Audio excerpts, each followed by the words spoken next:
League اتنا پیارا اور مقدس نام تھا اور شہرت اللہ کہ یہ قائد اعظم کو چاہیے تھا پابندی لگا دیتے کہ بھائی اب مسلم لیگ کے نام پہ کوئی نہ رکھے. آپ دیکھ لیجئے کتنی مسلم لیگیں آج تک بنی ہیں قائد اعظم کے بعد. میرے پاس شواہد اور ثبوت نہیں ہے لیکن میرا ذوق کہتا ہے اور میں اس پر ڈٹا رہوں گا کہ اس کے بعد سے جتنی مسلم لیگیں بنی اب تو بد سے بدتر ہوتی ہوئی چلی گئی. سب پیداگیر، سب تجوریاں بھرنے والے، اپنے مفادات کو دیکھنے والے. پاکستان سے انہیں کوئی مناسبت نہیں. اللہ تعالیٰ نے مولانا فضل الرحمان صاحب کو ایک مقام دیا ہے لیکن یہ ہے کہ وہ مقام ان کا سیاسی ہی ہے. ظاہر ہے کہ سیاستدان بڑے بڑے جغادری ان کے پیچھے بھاگ رہے ہیں، پھر رہے ہیں ان کے پیچھے. نہیں ہے کچھ سوائے تباہی کے. مستقل پچھلے 30-35 سال اٹھا کے دیکھ لیجئے آپ. میں تیار ہوں ڈیبیٹ کرنے پر، بیٹھ کے بات کرنے پر کہ پاکستان کو پچھلے 30-40 سال ہو رہے ہیں مستقل. یہ کہہ دینا ایم کیو ایم نے کیا ہے، کوئی کہ جی یہ تو اس نے کیا ہے، عمران خان نے کیا. بھائی عمران خان اور اس کی پارٹی کے پاس بھی زبان ہے، بیٹھ جاؤ وہ بتائیں گے کہ تم لوگوں نے کیا، آپ کہتے ہیں ان لوگوں نے کیا. تو پاکستان کا یہ مصرف ہے کہ آپ ایک دوسرے پر ڈالتے رہیں. میں نے کہا مولانا فضل الرحمان صاحب کے آدمیوں سے پوچھو، کبھی سننے کو بھی تیار نہیں کہ ہاں ان کی یہ غلطی ہے. مولانا فضل الرحمان مسلم لیگ والے اپنی غلطی نہ مانتے ہیں نہ ان کا فالوور مانتا. پیپلز پارٹی کے قائد بھی درست اور ایم کیو ایم والے بھی ٹھیک. یہ سارے کے سارے اگر ٹھیک ہیں تو بھائی جب سارے کے سارے ٹھیک ہیں اور ماہرین ہیں تو پاکستان آگے کیوں نہیں چل رہا، پیچھے کیوں جا رہا ہے؟ اگرچہ اب طالب علموں کا ذوق جو ہے وہ یہ ہو گیا ہے کہ قالین کہاں ہیں اور اے سی کہاں پہ لگے ہوئے ہیں اور پنکھے کتنے چل رہے ہیں، یہ بھی ایک شامل ہو گیا. اب شخصیتوں کا ذوق نہیں رہا. السلام علیکم جی، میرا نام ہے حافظ ہارون اور آپ دیکھ رہے ہیں میرا یوٹیوب چینل حافظ ہارون پوڈ کاسٹ. آج میری بہت خوش قسمتی ہے کہ جو گیسٹ ہمارے ساتھ موجود ہیں پاکستان کی عظیم شخصیت، عظیم عالمی شخصیت، خانوادہ تھانوی کے چشم و چراغ سینیٹر حضرت مولانا تنویر الحق تھانوی صاحب. السلام علیکم. وعلیکم السلام ورحمۃ اللہ. جی حضرت کیا حال ہے؟ ٹھیک ہیں الحمدللہ، اللہ کا شکر. حضرت بہت بہت شکریہ کہ آپ کراچی سے تشریف لائے اور آپ نے اپنا خصوصی وقت ہمیں دیا. میرا پہلا سوال آپ کی زندگی، آپ کی لائف کے اوپر ہے کہ آپ ہمارے دیکھنے والوں کو، ہمارے سننے والوں کو بتائیں کہ آپ کی پیدائش کہاں ہوئی، آپ کا سن فراغت کیا ہے، آپ نے کس جگہ سے تعلیم حاصل کی اور آپ کے اساتذہ میں سے کون کون سی عظیم شخصیت موجود ہیں؟ شکریہ. بسم اللہ الرحمن الرحیم. سب سے پہلے تو میں آپ کا اور آپ کے پورے سیٹ اپ اور جو آپ کے والد محترم ان سب کا شکر گزار ہوں کہ جنہوں نے آپ کو اس قابل کیا اور بہت ماشاءاللہ ایک خدمت ہے آپ یہ جو لے رہے ہیں. اور پھر آپ کا بھی شکریہ کہ آپ نے مجھے اس صف میں شامل کیا. بہرحال عام طور پہ اس سلسلے میں وقت کی بھی وہ کمی ہوتی ہے. میں کوشش یہی کروں گا کہ اپنی بات پوری کہہ دوں. میری زندگی اور میرے حالات زندگی سے متعلق سب سے پہلا جواب تو یہ ہے کہ میں کئی جگہوں پر یہ چیزیں تحریر میں بھی لا چکا ہوں. میں نے کوئی کتاب مرتب کی لکھی نہیں. اچھا. لکھنے کا دعویٰ نہیں ہے اس لیے کہ میرا لکھنے لکھانے کا شوق نہیں ہے. اچھا. تو اس کتاب کے آخر میں، اول میں، آخر میں کہیں بھی میں نے اپنا تعارف کرایا ہے وہ بھی ہے. لیکن بہرحال یہ آپ کا پروگرام ہے اور بڑا اہم ہے تو میں اس سلسلے میں مختصراً عرض کر دوں کہ میرے والد محترم حضرت مولانا احتشام الحق تھانوی رحمۃ اللہ علیہ، میرے والد کے معمول تھے حضرت حکیم الامت مولانا اشرف علی تھانوی رحمۃ اللہ علیہ. میرے والد بھانجے تھے، وہ ماموں تھے. ماشاءاللہ. اور اسی طرح سے ایک اور بھی ہستی کا میں نام لے لوں اس حوالے سے، حضرت مولانا ظفر احمد عثمانی رحمۃ اللہ علیہ، جنہوں نے پاکستان کا جھنڈا لہرایا تھا مشرقی پاکستان میں. قائد اعظم نے ان سے یہ خدمت لی اچھا وہ بھی یوں سمجھیے کہ بھانجے تھے حضرت حکیم الامت مولانا اشرف علی تھانوی رحمۃ اللہ علیہ کے. جی جی تو یہ دونوں حضرات جی آپس میں خالہ زاد بھائی ہوئے. ہاں جی ہاں جی تو خیر، تو میرے والد محترم کا نکاح سن 40 میں تھانہ بھون میں، وہیں مسجد جو تھانہ بھون کی ہے، جس کو میں نے 3-4 دفعہ دیکھا ہے، زیارت کی ہے، اچھا تو وہیں پر نکاح ہوا. یہ سب سماعیات میں سے ظاہر ہے، میں تو پیدا نہیں ہوا تھا. جی جی تو ہمارے والد صاحب کی جو ہے بارات جس کو کہتے ہیں عام طور پہ، تو وہ کیرانہ ایک جگہ ہے، وہاں سے آئی تھانہ بھون. اچھا ہماری والدہ تھانہ بھون میں تھیں. اچھا تو میری والدہ اور ان کے بہن بھائی، جن میں مولانا نجم الحسن صاحب رحمۃ اللہ علیہ بھی شامل ہیں، جو لاہور کی بڑی مانی شخصیت ہے، اور 3 بھائی ان کے اور تھے. اور تو یہ میری والدہ جو تھیں، یہ مولانا اشرف علی تھانوی رحمۃ اللہ علیہ کے حقیقی بھائی اکبر علی صاحب، اکبر علی تھانوی مرحوم کی نواسی تھی میری والدہ. اچھا ماشاء اللہ. تو اس رشتے سے حضرت حکیم الامت کی بھی نواسی کہلائیں. ویسے تو حضرت حکیم الامت لاولد تھے، جی جی 2 ماشاءاللہ آپ کی اہلیاں تھیں جی جی اور پیرانیاں تھیں، لیکن پھر بھی اولاد نہیں ہوئی. تو میرے والد بھانجے ہوئے، والدہ اس رشتے سے نواسی ہوئی، جی جی اور ان کے بہن بھائی بھی سب نواسے اور نواسیاں کہلائیں. تو میری والدہ تھانہ بھون میں تھیں. جی جی تو وہاں سے ہمارے والد صاحب کا سلسلہ ہوا، اور پھر نکاح پڑھایا حضرت مولانا اشرف علی تھانوی رحمۃ اللہ علیہ نے. ماشاء اللہ. اور پھر سن 47 میں پھر پاکستان بن گیا. جی تو میرے والد محترم کی کل اولادیں جو ہوئیں پاکستان میں، 14 بچے ہوئے، اچھا ماشاء اللہ. 8 بیٹے اور 6 بیٹیاں، اور ایک ہی بیوی سے. نہ آپ نے اس دوران میرے والد نے کوئی نکاح دوسرا کیا، اور نہ پھر مطلب یہ کہ پھر والد صاحب کا انتقال ہو گیا تو نکاح کا تو سوال ہے. تو ایک ہی میری والدہ جو تھیں وہ ان کی اہلیہ تھیں. اور اس زمانے میں یہ رواج ہوتے تھے. جی جی آج تو لوگ کان پکڑ لیتے ہیں نئی نسل جی جی کہ 16 بچے اور کہیں 14 بچے اور کہیں 12 بچے، تصور بھی نہیں ہوتا. جی تو میں اپنے والد کی اولاد ذکور میں جی 8ویں نمبر پر ہوں، اچھا ماشاء اللہ. Second last. مجھ سے ایک بھائی چھوٹا ہے، جی سفیر الحق، حافظ سفیر الحق. جی جی یہ 5 بہنیں، تو ایک بہن کا انتقال ہو گیا، تو 5 بہنیں باقاعدہ حیات ہیں ماشاءاللہ. جی جی ماشاء اللہ. اور اب کچھ بھائیوں کا انتقال ہو گیا. مولانا احترام الحق صاحب کا بڑے بھائی تھے، جی جی اور ایک مولانا انتظار الحق، ابھی 2 مہینے ہوئے ان کے انتقال کو، اور ایک شان الحق. تو میں اپنے والد کی اولاد میں 7ویں نمبر پہ تھا. تو والد صاحب نے مجھے علم دین کے لیے ڈالا، اوروں کو بھی ڈالا. مولانا احترام الحق صاحب ماشاءاللہ بڑے زبردست، اللہ نے انہیں صلاحیتیں دی تھیں.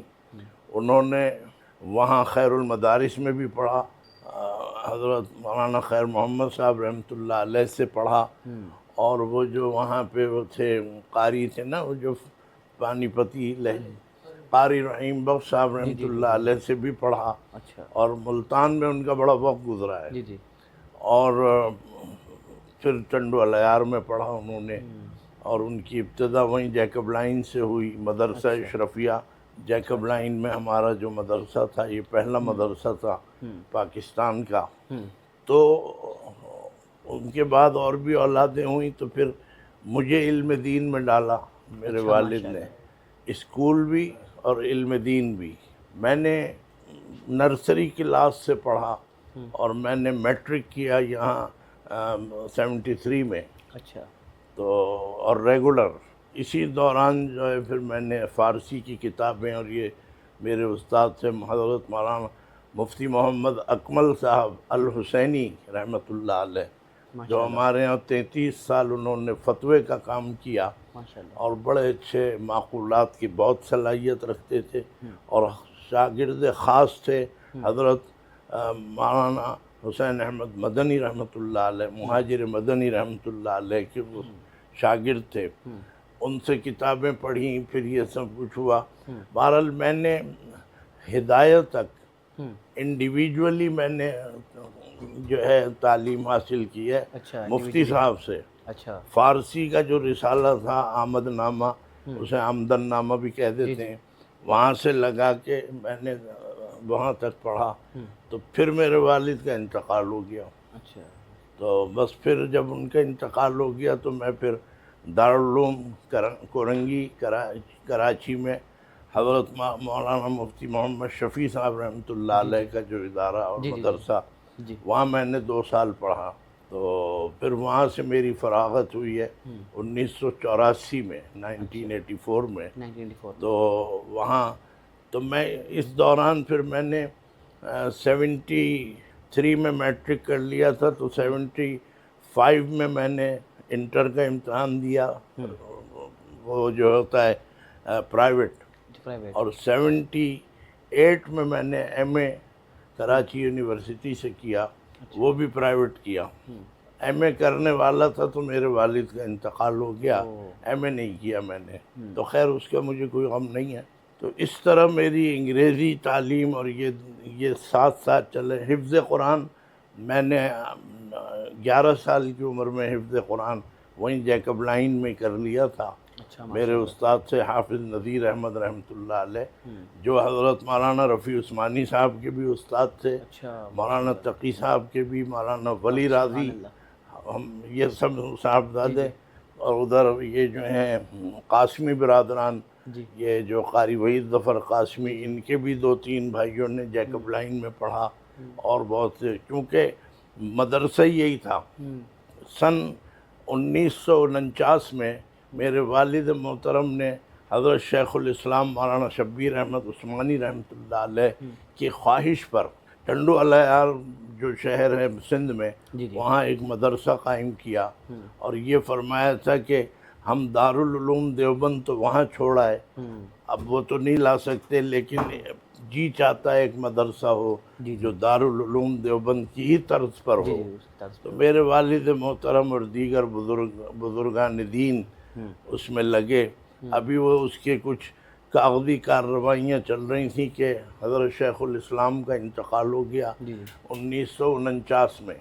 تو لیکن وہ سب حضرات پھر ادھر ادھر چلے گئے.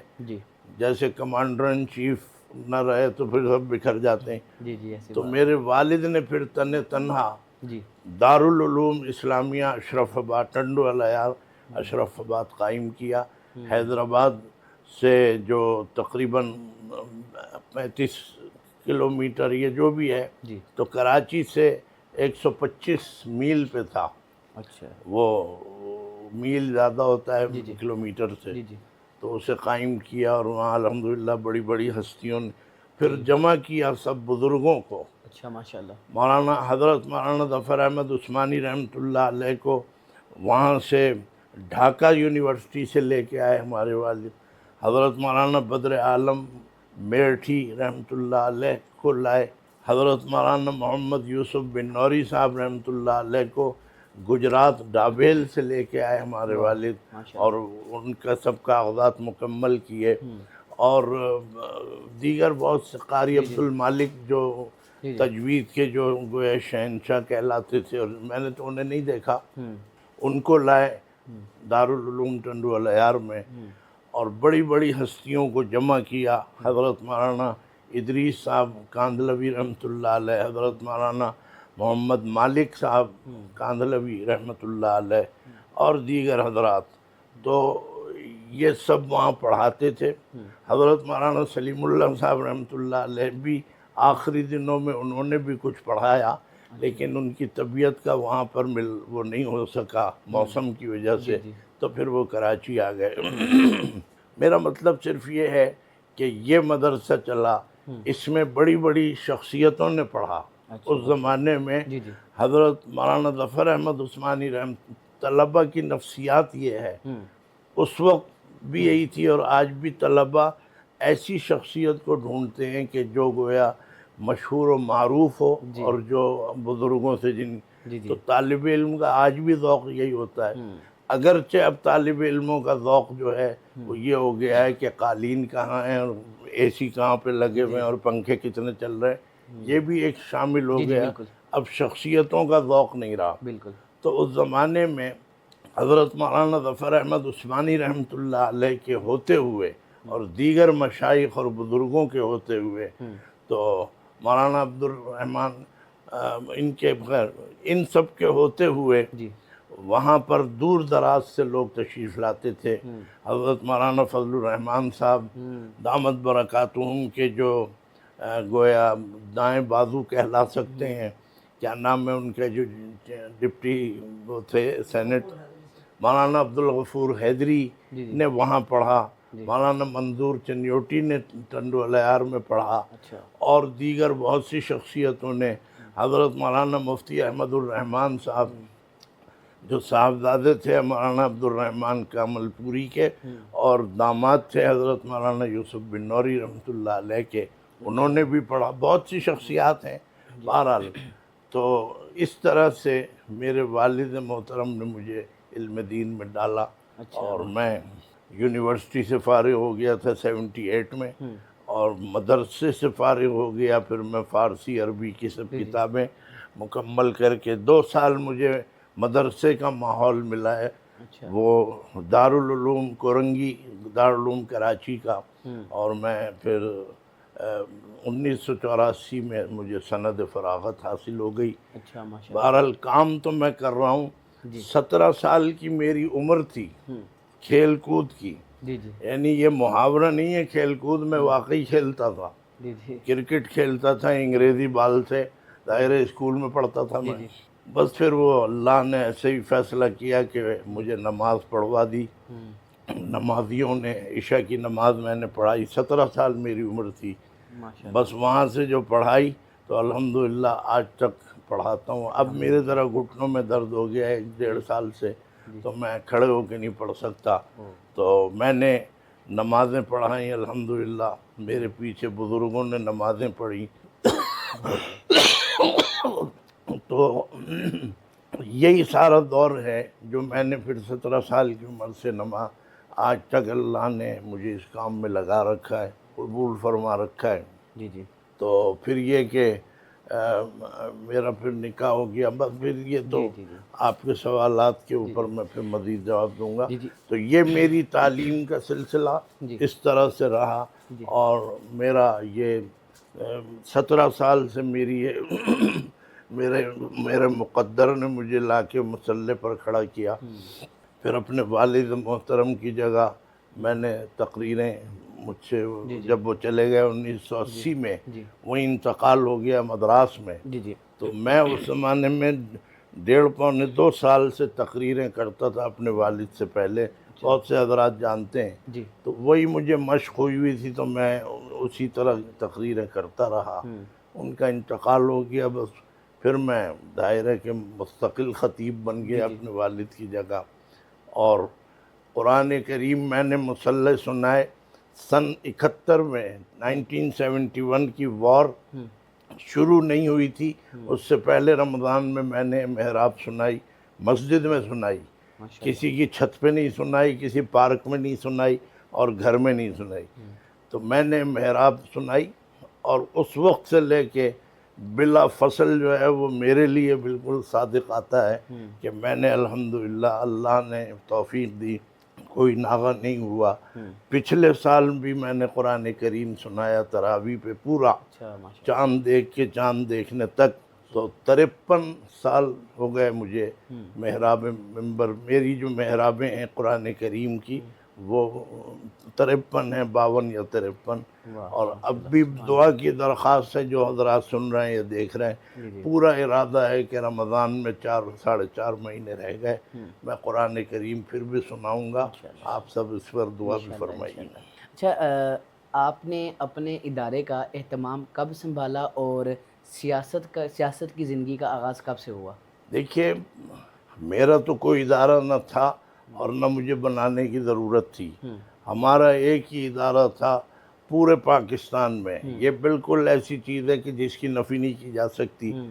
تو کچھ مدرسے ایسے ہیں کہ جو قائم نہیں ہوئے پاکستان میں، منتقل ہوئے ہیں، جی جی جیسے خیر المدارس حضرت مولانا خیر محمد صاحب رحمۃ اللہ علیہ کا جالندھر میں مدرسہ تھا، جی جی پاکستان بنا تو وہ اپنا مدرسہ بھی لے آئے۔ جی حضرت مولانا مفتی محمد صاحب امرتسری رحمۃ اللہ جی علیہ، ان کا یہ جامعہ اشرفیہ لاہور جی جی یہ امرتسر سے منتقل ہوا۔ جی جی بالکل قیام کا جہاں تک تعلق ہے تو دارالعلوم اسلامیہ ٹنڈو العیار قائم ہوا جی 1949 میں، جی جی اور وہ الحمدللہ آج بھی قائم ہے۔ تو پھر سن 1991 میں جی اپنے والد کے 11 سال کے بعد میں نے کچھ ہمارے حضرات تھے جنہوں نے مجھے اس طرف مجھے ترغیب دلائی، جی جی جس میں حضرت مولانا نذیر احمد صاحب رحمۃ اللہ علیہ اپنے فیصل آباد والے، اور مولانا عزیز الرحمان سواتی جی جو دارالعلوم کراچی میں ہیں، جی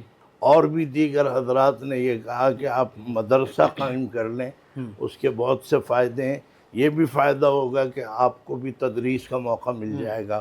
بہرحال ان حضرات کی بزرگوں کے کہنے سے اللہ نے 1991 میں مدرسہ قائم کرا دیا، جو برآمدوں سے شروع ہوا تھا، الحمدللہ اب تو پوری عمارت ہے۔ جی جی جامعہ احتشامیہ میں نے اس کا نام رکھا۔ جی حضرت مولانا مسیح اللہ خان صاحب رحمۃ اللہ علیہ میرے شیخ حضرت کی اجازت سے میں نے مدرسہ قائم کیا، نام بھی رکھا، حضرت نے فرمایا کہ اجازت ہے اور آپ قائم کر لیں، تو اس وقت سے وہ مدرسہ قائم ہے، اور میں اس کا بانی بھی ہوں اور محتمم بھی ہوں۔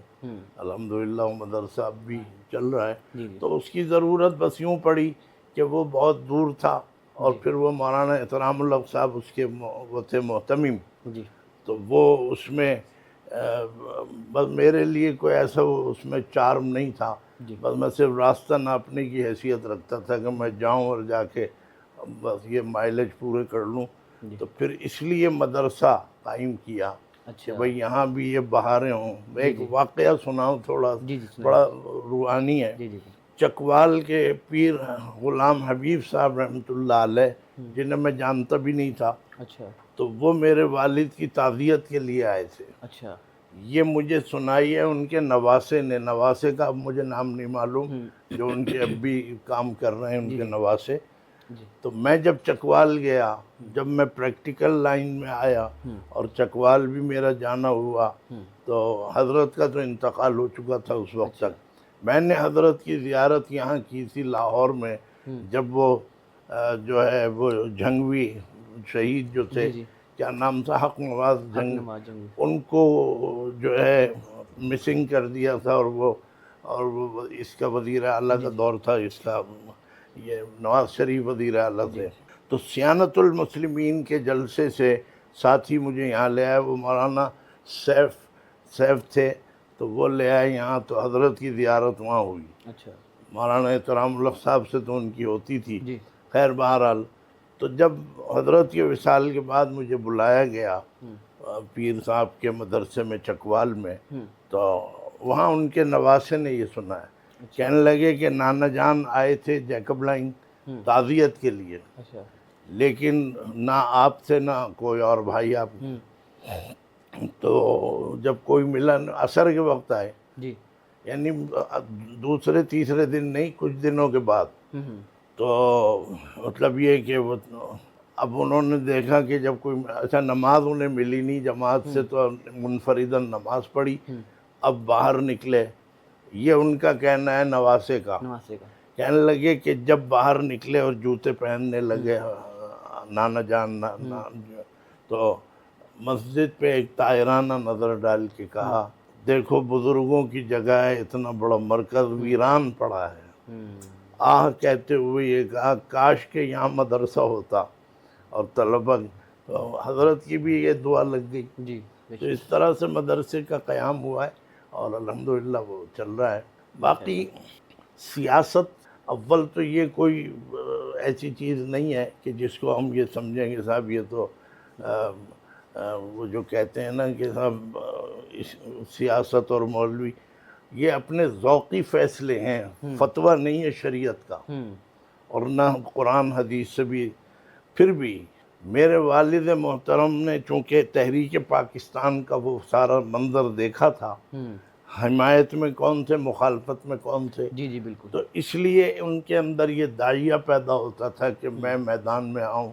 اور وہ تو سن 68 میں جب سوشلزم کا سامنا تھا پاکستان کے سامنے، تو اس زمانے میں ساری مذہب اسلام پسند پارٹیاں جی جی سب جمع ہو گئے تھے، سوائے مولانا مفتی محمود صاحب کے کہ وہ بھٹو صاحب کی پارٹی کے ساتھ اشتراک کے ساتھ چل رہے تھے. اچھا. یہ سن 70 کی بات ہے، باہوش و آواز میں اس وقت تھا. جی جی تو سن 68 میں پیپلز پارٹی بنی اور سوشلزم کا اس نے نعرہ لگایا، اور سن 69 میں پھر مرکزی جمعیت علماء اسلام ہمارے والد نے اس کا احیاء کیا. یہیں لاہور تو اس کا مرکز تھا، تو اس میں پھر سارے حضرات شامل ہوئے، جماعت اسلامی، مودودی صاحب بھی اس میں شامل تھے. تو یہ سلسلہ چلا، سوشلزم کا مقابلہ تھا. تو ہمارے والد صاحب کو چونکہ اللہ نے قوت خطابت اور گویا اور جو فصاحت تھی ان کی، تو بڑے بڑے حضرات، بڑے اکابر علماء کے اسٹیج پہ ان کی تقریر کو بہت سراہا جاتا تھا. اور لاہور تو گڑھ ہے اور مخزن ہے. اگر مولانا مشرف علی تھانوی صاحب رحمۃ اللہ علیہ چلے گئے، وہ زمانے میں شانہ بشانہ چلتے تھے. حضرت مولانا اسد تھانوی صاحب بھی تھے، امجد تھانوی بھی تھے، اور اپنے اشرفیہ یہ جو ہے جامعہ اشرفیہ والے، یہ سب حضرات. تو اس زمانے میں بڑی بڑی شخصیتیں ہوتی تھیں. تو یہ سب تو اسی کا نام سیاست تھا. اس وقت بھی کہا جاتا تھا کہ مولویوں کا سیاست میں کیا کام، لیکن سوشلزم کا مقابلہ تھا. ہمارے والد نے 3 مہینے لگاتار پورا انہوں نے جمعے چھوڑ کے پورے پنجاب، سندھ، بلوچستان سب کا دورہ کیا سوشلزم کے خلاف، اور الحمدللہ کامیاب تھے. لیکن یہ ہے کہ بہرحال یہ کسی کو برا لگے، کوئی اچھا لگے، دلائل کے ساتھ بیٹھنا ہے، بات کرنے تو بیٹھ جائیں. جماعت اسلامی نے اس کے اتحاد کی کمر میں جو ہے وہ چھرا گھونپا، اور اس سے یہ نقصان ہوا کہ پیپلز پارٹی 20 ووٹ لے کے جیت گئی اس زمانے میں، سن 70 کے الیکشن میں. اور متحدہ محاذ، اسلامی محاذ 80 سیٹیں لے کے بھی آپس میں منقسم رہے، اور ان کو جو ہے اقتدار کا سوال ہی نہیں پیدا ہوتا. یہ نقصان بہرحال مجھے نہیں معلوم کہ آپ کے چینل کا اس کی مناسبت ہے، آپ کو یہ نہیں ہے، لیکن میں یہ بتا رہا ہوں ہمارے والد صاحب جو تھے پاکستان کی اس سیاست میں تھے کہ بھئی پاکستان کی سالمیت، پاکستان کی ترقی، جو بھی کچھ تھا، اس کی وجہ سے دیگر علماء کے ساتھ بڑے بڑے جید علماء جو ہمارے والد کے برابر تھے، تو ان سب نے اعتماد کیا. تمام فہرست کتاب، ابھی میں نے آپ کے والد صاحب کو ایک کتاب دی ہے، اس میں وہ فہرست بھی مل جائے گی بزرگوں کے دستخطوں کے ساتھ. آپ وہ دیکھیں، زیارت کریں، بزرگوں کے دستخط موجود ہیں. تو یہ تھا. تو پھر دور ختم ہوا، بھٹو صاحب کی حکومت آ گئی، مشرقی پاکستان کٹ گیا، اور پھر وہ قومی اتحاد بن گیا. قومی اتحاد میں پھر ہمارے والد صاحب نے یہ چیز دیکھ کے کہ بھئی مخالفین پاکستان جو ہیں وہ آ رہے ہیں سر اٹھا کے، تو وہ اترے میدان میں، برے بنے، اپنوں سے بھی کٹ گئے. چلیے وہ دور بھی گزر گیا. وہ کسی کا نہ کھا رہے تھے اور نہ ان کے اوپر کوئی قرضہ تھا، بس چلے گئے. اتنے میں مولانا احترام اللہ صاحب بھی سیاست میں آ گئے، پیپلز پارٹی کو انہوں نے جوائن کیا. میرا تو کوئی تعلق ہی نہیں تھا. حضرت ہم تھوڑا سا پاکستان کے حالات کی طرف آتے ہیں. چونکہ آپ سینیٹر رہے ہیں تو موجودہ پاکستان کے حالات پر کیا کہنا چاہیں گے؟ آپ نے بہت اہم سوال کیا ہے. جی جی. اور میں اسے سیاسی سوال نہیں کہوں گا، بلکہ اس کا دینی اور مذہبی بھی اس کے اندر آمیزہ شامل ہے. اس لیے کہ پاکستان کو ہم دین اور مذہب سے جدا نہیں سمجھتے. پاکستان صرف ایک سیاسی حیثیت نہیں رکھتا، بلکہ دینی اور مذہبی بھی. ہمارے اکابر اور بزرگوں کے جملے موجود ہیں اور مشہور ہیں. تو خیر دیکھیے، پاکستان میں آپ کو بتانا چاہتا ہوں، میں تو پیدائش 57 کی میری پیدائش ہے، 1957، تو پاکستان تو 10 سال بڑا ہے مجھ سے. جی جی تو میرا مطلب یہ ہے کہ سب کی ضروریتیں موجود ہیں. گاندھی جی کی بھی ضروریت چل رہی ہے، جی اور حضرت اپنے شیخ مولانا حسین احمد مدنی رحمۃ اللہ علیہ کی بھی اولاد نسبی اور روحانی، مولانا اشرف علی تھانوی، سب کی. جی اور اوپر جائیں تو حضرت ابوبکر صدیق رضی اللہ تعالیٰ عنہ، عمر فاروق، عثمان غنی اور حضرت علی، سب کی جی وہ تو چل رہی ہیں. میں صدیقی نسب ہوں، جی تو کیا کہ سمجھانے کی ضرورت ہے کہ میں حضرت علی کے نسب سے میرا صدیقی نسب ہے. ابو بکر صدیق رضی اللہ تعالیٰ عنہ سے ملتا ہے. مولانا اشرف علی تھانوی رحمۃ اللہ علیہ فاروقی نسب تھے، حضرت عمر فاروق رضی اللہ تعالیٰ عنہ سے ان کا ملتا ہے. خیر، میرا مطلب یہ ہے کہ یہ نہیں ہے کہ پاکستان کو آپ جانتے ہیں اور ہم نہیں جانتے. پاکستان کو سب جانتے ہیں، جی اس لیے کہ نقلاً بعد نقلن سینہ بسینہ ہمیں بھی باتیں اپنے بزرگوں سے ملی ہیں، اور جو آج ہمارے مد مقابل بیٹھے ہیں جو بھی ہیں، تو انہیں ان سے بزرگوں سے ملی ہیں. ہم نے ان کی کتابیں اپنے بزرگوں کی پڑھی تو ہمیں حقائق معلوم ہے، وہ اپنے بزرگوں کی پڑھتے ہیں، انہیں معلوم. پاکستان ظاہر ہے کہ ایک نظریاتی ملک ہے، اور ہے آج بھی. جی جی بالکل. یہ جغرافیے پہ اس کا کوئی وجود نہیں تھا، لیکن بہرحال تقسیم ہند کی شکل میں پھر پاکستان بنا تحریک پاکستان کے ساتھ، اور یہ سب ہمیں کتابوں سے ملتا ہے. جی تو اور نظریہ کیا تھا؟ الاسلام ملت واحدہ والکفر ملت واحدہ. انہی دو بنیادوں پر پاکستان بنا تھا.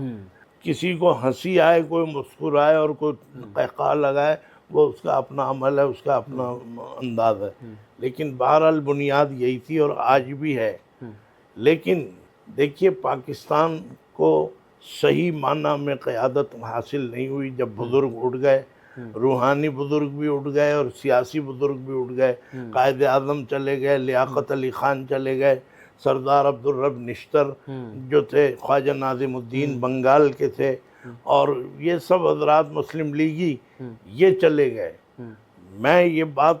میں ترتیب کا بعض اوقات خیال نہیں رکھتا، بات سمجھانی مقصود ہے. بالکل. مسلم لیگ ہماری سر کی تاج ہے، لیکن یہ والی نہیں، یا نہ یہ، نہ آج سے 10 سال پہلے والی، نہ 20 سال پہلے والی، نہ 40 سال پہلے والی. اب مسلم لیگ کو تو مسلم لیگ کہنا بھی صحیح نہیں ہے. بالکل وہ اپنے اس ڈگر پہ ہے ہی نہیں کہ جس پہ پاکستان بنایا تھا مسلم لیگ نے. صرف مسلم لیگ اگر ہے سچی اور پکی اور مخلص، وہ قائد اعظم اور لیاقت علی خان اور جو حضرات تھے ان کے ساتھ ہر صوبے سے لیڈر موجود تھے. اپنے یہ تھے سردار عبدالرب نشتر، بس یہ مخلص مسلم لیگ تھی. بلوچستان میں بھی تھی اور سب جگہ تھی. لیکن اس کے بعد میں نے تحریراً یہ مطالبہ اٹھایا ہوا ہے، اور میں نے سینٹ میں بھی یہ بات کہی تھی ایک مرتبہ، اور بھی فورم پہ میں کہہ جاتا ہوں، اس لیے کہ کوئی اس میں ڈرنے کی بات کہ بھائی مسلم لیگ نام پہ تو پابندی لگنی چاہیے تھی. جب قائد اعظم کی مسلم لیگ ختم ہو گئی، مطلب قائد اعظم انتقال کر گئے، اپنی زندگی میں وہ ایک ریزولیشن پاس کر دیتے کہ اب مسلم لیگ کے نام پہ کوئی نام نہ رکھے. جتنی مسلم لیگیں بنی، دیکھیے یہ اس سے میرے اخلاص کا پتہ چلے. میں مسلم لیگی کا بیٹا ہوں، میرا باپ مسلم لیگی، میرے بزرگ حضرت حکیم الامت نے مسلم لیگ کی حمایت کی، تو ہم کیوں خلاف بولیں آج؟ لیکن آج حکیم الامت ہوتے تو لعنت کا ٹوکرا اس کے اوپر پھینکتے مسلم لیگ کے نام کے اوپر. تو اس لیے اب وہ نہیں ہے تو ہم موجود ہیں. ابھی سوچ چل رہی ہے ہماری سب کی. مسلم لیگ اتنا پیارا اور مقدس نام تھا اور شہرت اللہ، کہ یہ قائد اعظم کو چاہیے تھا پابندی لگا دیتے کہ بھائی اب مسلم لیگ کے نام پہ کوئی نہ رکھے. آپ دیکھ لیجئے کتنی مسلم لیگیں آج تک بنی ہیں قائد اعظم کے بعد. میرے پاس شواہد اور ثبوت نہیں ہے، لیکن میرا ذوق کہتا ہے اور میں اس پر ڈٹا رہوں گا کہ اس کے بعد سے جتنی مسلم لیگیں بنی اب تو بد سے بدتر ہوتی ہوئی چلی گئیں، سب پیداگیر، سب تجوریاں بھرنے والے، اپنے مفادات کو دیکھنے والے، پاکستان سے انہیں کوئی مناسبت نہیں۔ اس سے بڑا میرے اندر اخلاص کیا ہوگا کہ میں مسلم لیگ کے بارے میں جو رائے دے رہا ہوں۔ میرا مطلب یہ ہے کہ پھر وہ حضرات بھی اس میں شامل ہیں کہ جنہوں نے پاکستان کو تسلیم ہی نہیں کیا تھا، اور پاکستان کی جو ہے اس میں علماء کی بھی ایک بہت بڑی تعداد شامل ہے، اور اس میں یہ جو ہے سیاسی لوگ بھی شامل ہیں، سرخ پوش کون کہلاتے ہیں آپ کو بھی پتہ ہے، اور یہ سارے کے سارے مخالف ٹولہ، یہ انہوں نے بھی۔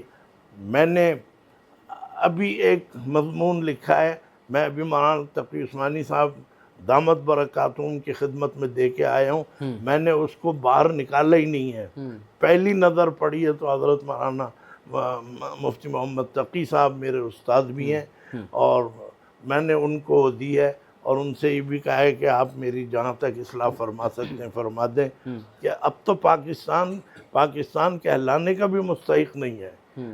تو یہ شروع میں کہا کرتے تھے کہ یہ پاکستان نہیں ہے، یہ ناپاکستان ہے، اس لیے کہ یہ ہمارے بزرگوں کی مرضی کے خلاف بنا۔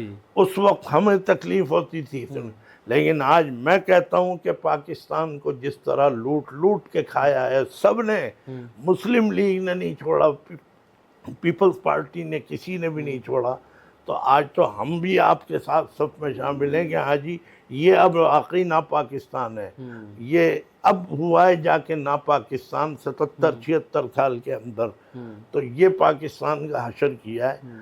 اب آئے دن صورتحال رہتی ہے، بہرحال اللہ تعالیٰ نے مولانا فضل الرحمان صاحب کو ایک مقام دیا ہے، لیکن یہ ہے کہ وہ مقام ان کا سیاسی ہی ہے، ظاہر ہے کہ سیاستدان بڑے بڑے جغادری ان کے پیچھے بھاگ رہے ہیں، پھر رہے ہیں ان کے پیچھے، تو یہ مقام نہیں ہے تو اور کیا ہے۔ تو میرا مطلب یہ ہے کہ لیکن اگر میں یہ سمجھوں کہ بہت اطمینان بخش سلسلہ ہے، نہیں ہے کچھ سوائے تباہی کے۔ مستقل پچھلے 30-35 سال اٹھا کے دیکھ لیجئے آپ، میں تیار ہوں ڈیبیٹ کرنے پر، بیٹھ کے بات کرنے پر، کہ پاکستان کو پچھلے 30-40 سال ہو رہے ہیں مستقل یہ کہہ دینا ایم کیو ایم نے کیا ہے، کوئی کہے جی یہ تو اس نے کیا ہے، عمران خان نے کیا۔ بھائی عمران خان اور اس کی پارٹی کے پاس بھی زبان ہے، بیٹھ جاؤ، وہ بتائیں گے کہ تم لوگوں نے کیا، آپ کہتے ہیں ان لوگوں نے کیا۔ تو پاکستان کا یہ مصرف ہے کہ آپ ایک دوسرے پر ڈالتے رہیں، لیکن تکلیف کون اٹھا رہا ہے؟ مولانا قاسم صاحب سمیت، مجھ سمیت سب، جب ہم پیٹرول پمپ پہ جاتے ہیں تو پتہ چلتا ہے کہ ہم کس مصیبت کے اندر رہ رہے ہیں، کس پاکستان میں، کیسے جیب خالی ہو جاتی ہے پیٹرول کی، اور وہ بڑھتا چلا جا رہا ہے۔ بجلی کے مسئلے میں آپ دیکھ لیجئے سب کو، تو کہاں سے پاکستان تعمیری اس میں لگا ہوا ہے؟ نہیں ہے، یہ تعمیر کی شکل میں بھی یہ خرابیاں اور تباہی کی طرف جا رہا ہے، اور مستقل بس واہ واہ جسے کرنی ہے۔ بات یہ ہے کہ لقمہ جس کو مل رہا ہے وہ تو واہ واہ کرتا ہی رہے گا، جسے نہیں مل رہا وہ اپنے حالات کی وجہ سے پریشان ہے۔ باقی میں اس پاکستان کی سیاست سے، کسی ادارے سے میں ادب کرتا ہوں، عدلیہ کا بھی میرے سر کے تاج ہیں، میں فوج کا بھی، اور میں کیا، میری ہستی کیا، میرے والد نے ساری عمر فوج کے لیے دعا کی، افواج پاکستان کے لیے دعا کی، لیکن افواج پاکستان کے دروازے کھلے تو انہی موٹے موٹے پیٹ والوں کے لیے کھلے کہ جن کا کوئی نہ آگے نہ ان کے پیچھے۔ لیکن مولانا احتشام الحق تھانوی کا تو کسی نے بھی نہیں پوچھا کہ بھائی مولانا ہم افواج پاکستان ہیں، مولانا پاکستان بنانے والے، ان کی اولاد کوئی بھی نہیں پوچھتا۔ تو لیکن پھر بھی میں افواج پاکستان کے لیے کوئی غلط جملہ، رقیق جملہ کہنے کے لیے نہ کبھی میں کہوں گا اور نہ کبھی میں سنوں گا۔ باقی یہ کہ کرنے والے کر رہے ہیں، اپنی اپنے سب کے انداز ہیں، بھرے بھرے جلسوں کے اندر افواج پاکستان کو کہا جاتا ہے، عدلیہ کو کہا جاتا ہے، کوئی لال ٹوپی پہن کے عدلیہ کی ایسی تیسی کر دے، مجھے نہیں معلوم کہ عدلیہ کیوں سمم بکمن بنی بیٹھی رہتی ہے۔ تو یہ تو پاکستان کا حال ہے۔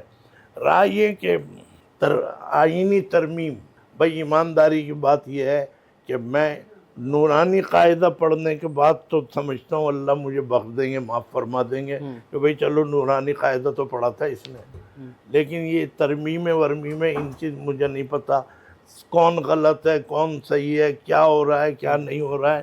میں اس پر کوئی کلام اس لیے نہیں کرنا چاہتا کہ مجھے یہ پتہ ہی نہیں ہے کہ یہ کیا ہو رہا ہے. لیکن اگر میں یہ معیار بنا لوں کہ جہاں مولانا فضل الرحمان صاحب ہوں گے وہی صحیح ہے، تو یہ غلطی تو میں کم از کم جب تک میرا دماغ درست ہے میں کبھی بھی نہیں کر سکتا. یہاں پہ غلط ہیں تو سب غلط ہیں، صحیح ہیں تو سب.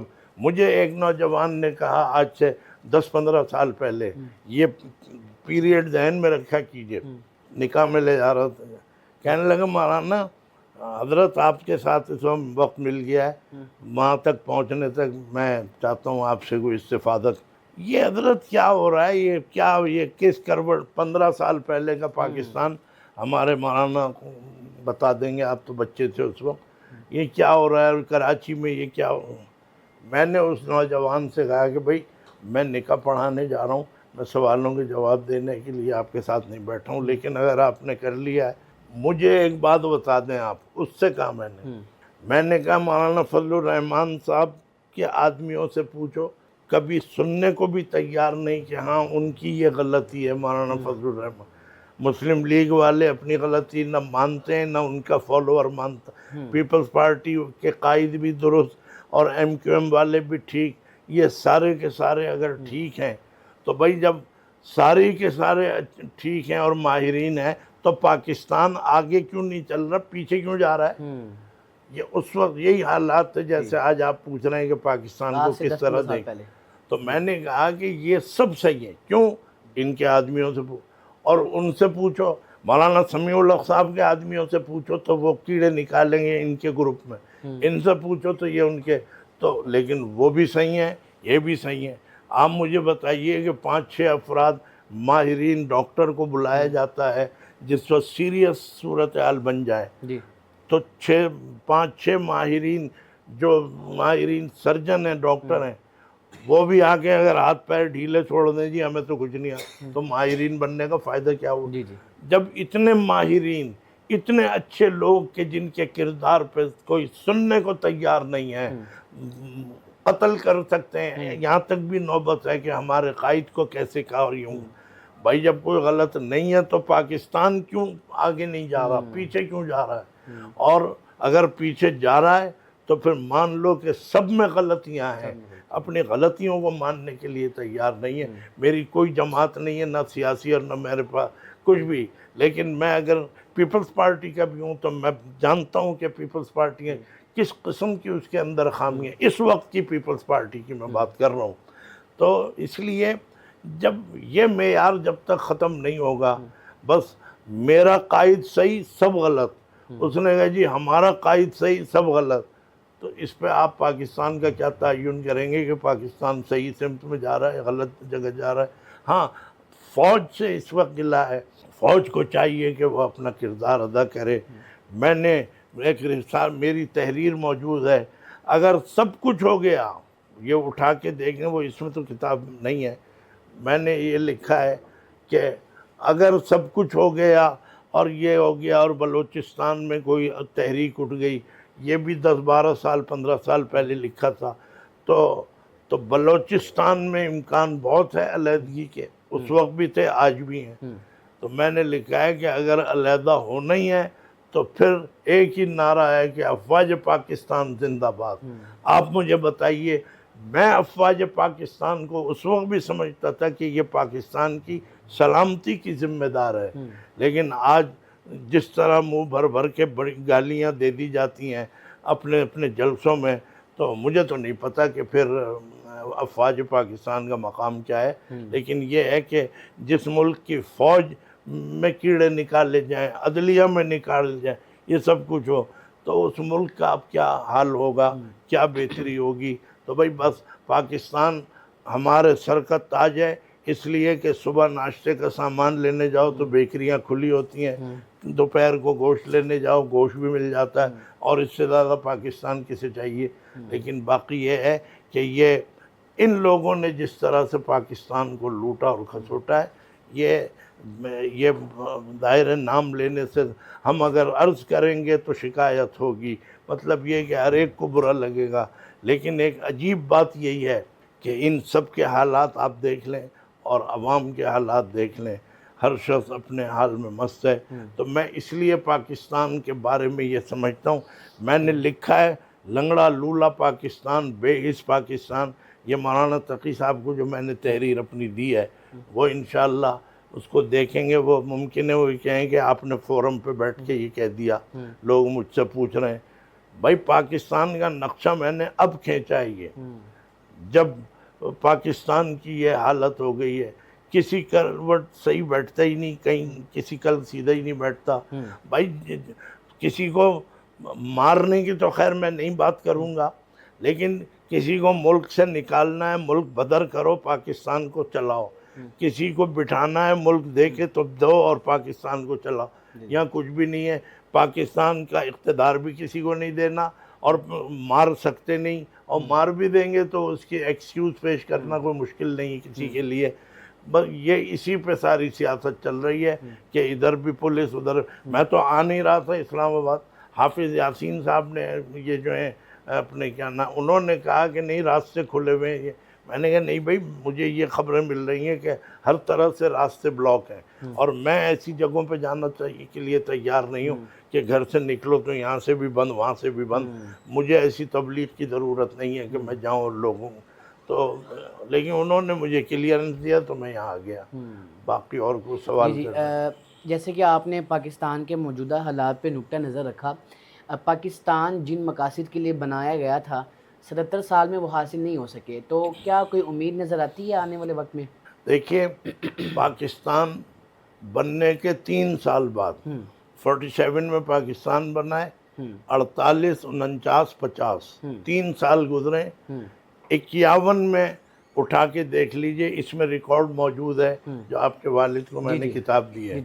میرے والد محترم نے مشرقی اور مغربی پاکستان کے جید علماء کو بلایا جیکب لائن کراچی میں، جہاں میں آج بھی بیٹھا ہوں، اور اب تو وہاں کوئی مطلب یہ کہ آنے کو بھی تیار نہیں ہے، توہین سمجھتے ہیں کہ ہم وہاں جائیں، کیسے جائیں۔ خیر، وہ مرکز تھا اور ہے مرکز۔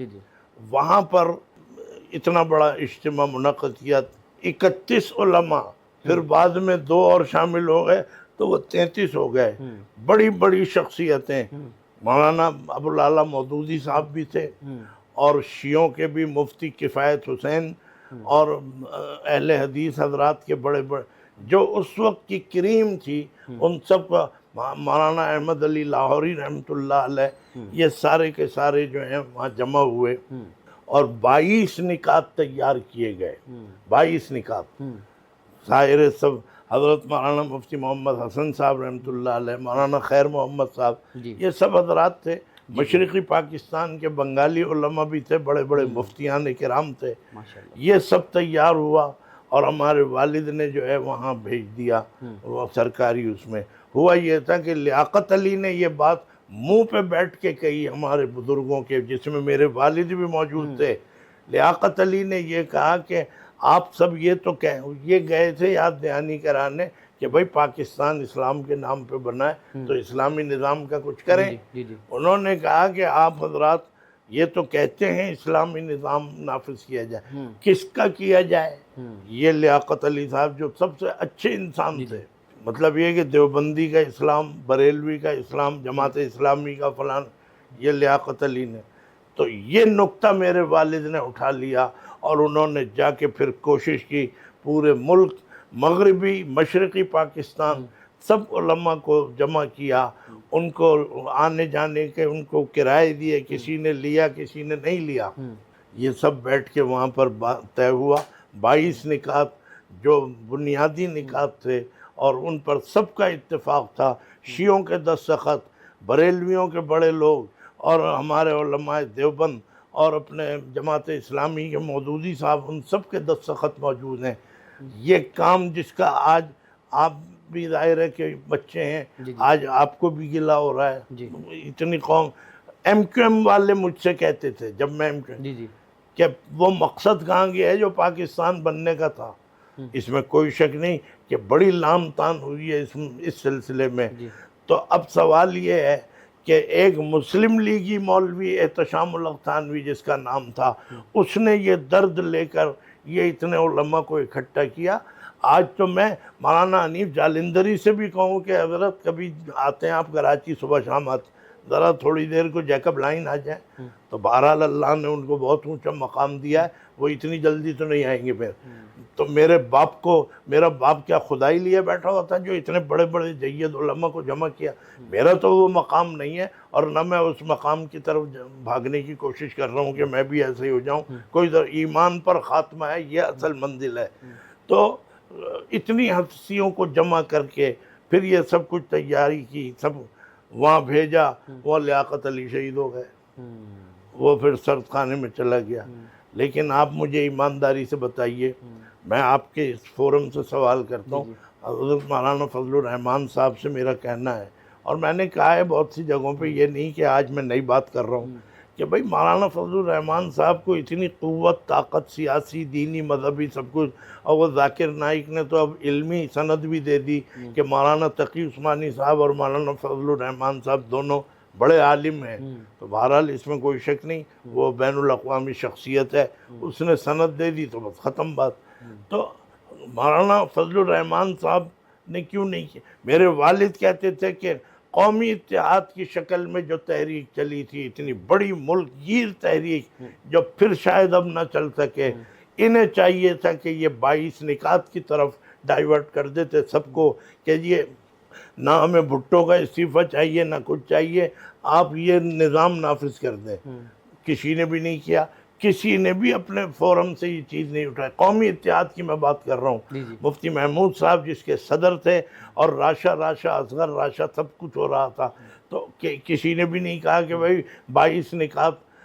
جو مولوی تھے، مولانا شاہ احمد نورانی صاحب تھے، مودودی صاحب تھے، مفتی محمود صاحب بھی تھے اس میں شامل. تو کسی بھی یہ مسلم لیگی اور یہ انگریزی پڑھے لکھے یہ تو کبھی بھی نہ چاہیں اس ملک میں اسلام کا نظام آئے، لیکن ایک نے بھی یہ نعرہ نہیں لگایا کہ بھئی وہ جو بزرگ ہمارے تیار کر کے گئے تھے، مودودی صاحب تو شامل تھے بنفس، وہ کہہ دیتے کہ اچھا بھئی ہمیں کسی کا استعفیٰ نہیں چاہیے، بس یہ تھا کہ قوم بھٹو کا استعفیٰ چاہتی ہے. یہ سب چیزیں ہیں، تو وہ کام ہو گیا تھا. آج بھی سرد خانے میں نہیں، میرے اب الفاظ بدل گئے، پہلے میں سرد خانہ کہتا تھا، اب میں کہتا ہوں کہ حکومت کے کباڑ خانے میں وہ پڑے ہوئے ہیں 22 نکات ہمارے بزرگوں کے دستخط اور ان کے، لیکن ایک بھی نافذ نہیں. اگر وہ آج بھی نافذ ہو جائیں تو یہ شیعہ سنی جھگڑے، دیوبندی بریلوی فلانے، یہ سب ختم نبوت کا بھی مسئلہ حل ہو جائے، ہر چیز. لیکن سب جانتے ہیں کہ اگر یہ کہیں کامیاب ہو گیا یہ 22 نکات تو سر فہرست نام لکھا ہوگا مولانا احتشام الحق تھانوی. یہ برداشت نہیں ہے. زہر ڈال دو ہمارے پیٹ میں، یہ ہم برداشت کر لیں گے، لیکن مولانا احتشام الحق کے سر پہ یہ تاج سج جائے اور یہ سہرا. میں مینٹیلٹی بتا رہا ہوں، کتمان حق کا جتنا بڑا جرم مولویوں نے کر رکھا ہے پچھلے 50 سال سے، 45 سال سے، اس کا یہ نتیجہ ہے کہ پاکستان آج بھی، اب تو خیر کوئی تحریک چل سکتی ہی نہیں. قومی اتحاد کے بعد وہ تحریک کے دروازے بند ہو گئے. اب قوم کا اعتماد ہی نہیں ہے مذہبی لوگوں پر، اس پر ہاں اپنے اپنے طور پر اللہ سبیل الانفراد، یہ میرے حضرت ہیں، یہ میرے حضرت ہیں، حضرتوں کی پوجا ہو رہی ہے. معاف کیجئے، اب کوئی تعمیری کام نہیں ہو سکے گا. بس میں آپ کو کیا مطمئن اور مزید کروں گا، باقی آپ دیکھ لیں. جی آپ ان حالات پہ پاکستان کے حکمرانوں کو اور اسٹیبلشمنٹ کو کیا پیغام دینا چاہیں گے، کیا مشورہ دینا چاہیں گے؟ میں تو یہ کہوں گا کہ ایک تو دینی مدارس ہمارے جو یہیں پاکستان میں ہی ہیں، دینی مدارس ہر جگہ افیکٹڈ ہے، ہر جگہ ان پر پابندیاں ہیں. پاکستان کی تعریف ہو رہی ہے. آج وہ لوگ بھی جو ساتھ نہیں تھے پاکستان بنا، وہ بھی کہتے ہیں کہ پاکستان بہت بڑی نعمت ہے. نعمت تو جب بھی تھا، لیکن اس وقت آپ لوگ کہتے تھے کہ یہ نا پاکستان ہے، یہ چلے گا نہیں، اور یہ تو بزرگوں کے مرضی کے خلاف بنا ہے. لیکن میں یہ باتیں لکھ بھی چکا ہوں. میں یہ کہنا چاہتا ہوں مولانا حنیف جالندری صاحب سے بھی، کیونکہ بہرحال اللہ نے انہیں بڑا نام دیا ہے، ان کی حیثیت بھی وفاق المدارس کے اس پہ لکھا جائے، اس کا جو بھی اس کے وہ قواعد ضوابط ہیں، اور دینی مدرسوں کے سب شیعہ سنی دیوبندی بریلوی سب کے مدرسوں یہ شق لکھی جائے کہ طالب علم جو ہے اسے بھی پڑھے اور پھر دستخط کرے کہ پاکستان جو بنا تھا 77 سال، سن 47 میں جو پاکستان قائم ہوا اور تقسیم ہند کے بعد، وہ بالکل صحیح فیصلہ تھا اور صحیح بنیادوں پر قائم ہوا. اور یہ کہ وہ یہ لکھ دیں کیا کسی طالب علم کا کھانا دسترخوان سے اڑ کے چلا جائے گا؟ یہ نہیں لکھتے. کہنے کو یہ ہے کہ کوئی طالب علم پاکستان کے خلاف نہیں ہے. یہ بہرحال میں نہیں ماننے کو تیار ہوں. میں یہ کھیل دل کے لینے کے جو کھیلتے ہیں آپ، مجھ سے نہ کھیلیے، کسی ناداں سے کھیلیے. سب ہے خلاف، سب کا اپنا اپنا خمار نکالتے ہیں جو اپنی میں، لیکن سب طالب علم اس کو باقاعدہ پابند ہوں کہ بھئی ہم سن 47 کی وہ تقسیم کے جس کے نتیجے میں پاکستان کا قیام عمل میں آیا تھا، وہ بالکل صحیح تھا اور درست تھا. اور زبانی تو سب کہہ رہے ہیں، لکھ کے بھی تو سائن کرو. آج یہ میرا حکومت سے مطالبہ ہے، وہ زرداری صاحب کی ہو یا امام ابو حنیفہ کی حکومت ہو، کسی کی بھی ہو. اور دوسرے یہ کہ پاکستان کی فوج کو بہرحال میں بھی کہتا ہوں کہ آپ اپنے اپنے کام کریں، آپ دخل اندازی نہ کریں، سیاسی امور کے اندر آپ نظر نہ آئیں. لیکن اگر پھر بھی مجھے نہیں معلوم وہ کس کے کہنے پہ فوج میں وہ مداخلت کرتے ہیں سیاست میں اس کو، میرے پاس یہ راز نہیں ہے کسی. لیکن پاکستان کی فوج کو کھلے عام علل اعلان اپنے فورم پہ اور اپنی محفلوں میں گالیاں دینا، اور بعض تو بالکل گندی غلیظ گالیاں دیتے ہیں یا تنقیدیں کرتے ہیں، میں کہتا ہوں کہ اس کے اوپر پابندی لگنی چاہیے. اس لیے کہ صرف افواج پاکستان کے خلاف زہر اگلنے کا نتیجہ یہ ہوتا ہے منطقی کہ انڈیا کی فوج جو ہے وہ سمجھ جاتی ہے کہ ہمیں ایک گولی بھی نہیں چلانی پڑے گی پاکستان کو قبضے میں کرنے. وہاں کا وہ مودی بھی جانتا ہے، وہاں کے سارے سیاستدان جانتے ہیں یہ اس کا حالانکہ سب سے زیادہ فوج کے زخم خوردہ جو ہیں میں ہوں. جیکب لائن میں تنویر الحق تھانوی اور ان کا خان، میں کہنے کو تیار ہوں، ورنہ میں بھی جانتا ہوں گاؤں گوٹھوں میں مدرسے کیسے چل رہے ہیں پنجاب میں، اور بھکر میں جا کے دیکھیں، اور میاں والی میں دیکھیں کیسے ریگستانوں میں مدرسے چل رہے ہیں اور خیر خواہیں.